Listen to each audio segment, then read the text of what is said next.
O livro de Êxodo. No primeiro vídeo, exploramos os capítulos de 1 a 18 que contam a história de como Deus resgatou os israelitas escravizados, enfrentando e derrotando o faraó e oferecendo uma forma de escape por meio do sangue do Cordeiro da Páscoa. Deus então libertou o seu povo, trazendo-os pelas águas do mar até o deserto, onde surpreendentemente eles resmungaram e se queixaram. A segunda parte do livro do Êxodo abre com Moisés conduzindo Israel até o pé do Monte Sinai, onde Deus convida a nação de Israel a entrar numa aliança com ele. Aqui chegamos em um outro momento chave na história bíblica, porque esse ponto desenvolve a promessa de Deus a Abraão. Lembre-se, no livro de Gênesis, Deus prometeu que por meio da família de Abraão, ele de alguma forma restauraria a sua bênção para todas as nações. E aqui descobrimos como. Deus diz que, se Israel obedecer os termos da aliança, eles serão guiados pelas leis, ensinamentos e justiça de Deus e se tornarão um reino de sacerdotes. Eles se tornarão os representantes de Deus e mostrarão a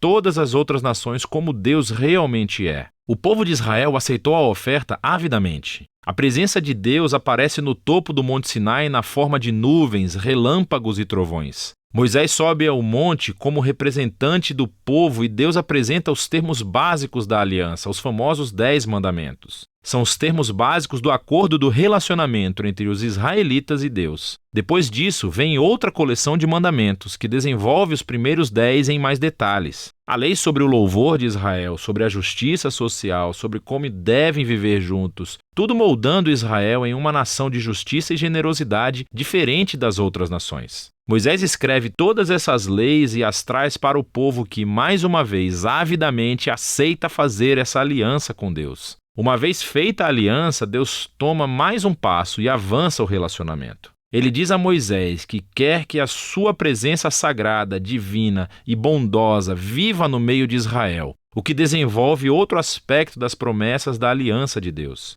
Lembre-se, depois da rebelião da humanidade no jardim, o homem perdeu o acesso à presença direta de Deus. Mas agora é através da família de Abraão que a presença de Deus se torna mais uma vez acessível por meio dessa aliança, primeiro com Israel e depois, um dia, com todas as nações. O que segue são 7 capítulos de plantas arquitetônicas detalhadas da tenda sagrada chamada o tabernáculo. Há um pátio exterior com um altar. No centro há uma tenda com uma sala exterior e uma sala interior. Dentro da sala interior, chamada de Santo dos Santos, há uma caixa dourada chamada Arca da Aliança. Há criaturas angelicais no topo dela. Esse é o ponto principal da presença de Deus. Esses capítulos têm muitos detalhes. É importante saber que cada parte tem algum tipo de valor simbólico. Todas as flores, os anjos, o ouro e as joias relembram o Jardim do Éden, o lugar onde Deus e os seres humanos viveram juntos em intimidade. O tabernáculo é como um Éden portátil, por assim dizer.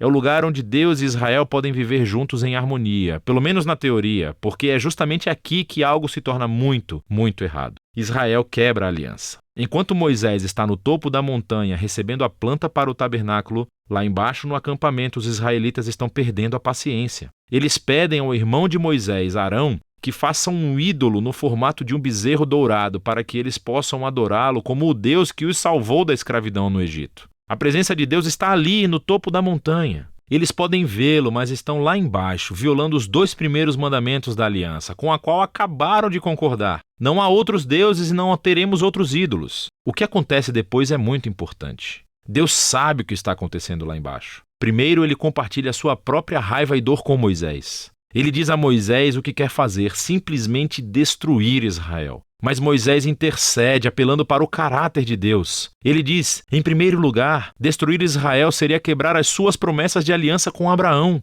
Então Moisés apela para a reputação de Deus entre as nações. O que eles irão pensar se virem o Senhor destruir o seu próprio povo? Deus aceita a intercessão de Moisés e cede. Enquanto ele traz o seu julgamento para aqueles que instigaram a idolatria, ele perdoa a nação inteira e promete renovar a aliança. É justo nesse momento da história que Deus pela primeira vez descreve o seu próprio caráter a Moisés. Ele diz, o Senhor é misericordioso e gracioso. Ele não se ira com facilidade. É abundante na sua fidelidade à aliança. Ele perdoa os pecados, mas não deixará impunes os ímpios. Existe essa tensão. Deus é cheio de misericórdia, mas também deve lidar com o mal se ele afirma ser bom. Acima de tudo, Deus é fiel às suas promessas, mesmo que isso signifique um compromisso para com um povo totalmente sem fé. Depois de renovar a aliança com Israel, Deus ordena que Moisés vá em frente e construa o tabernáculo. Mais uma vez, temos 5 longos capítulos descrevendo detalhadamente a construção do tabernáculo. A história culmina no capítulo final, quando o tabernáculo é concluído. A presença gloriosa e divina de Deus vem e paira sobre a tenda e temos grandes expectativas. Moisés quase entra na tenda, mas no final não entra.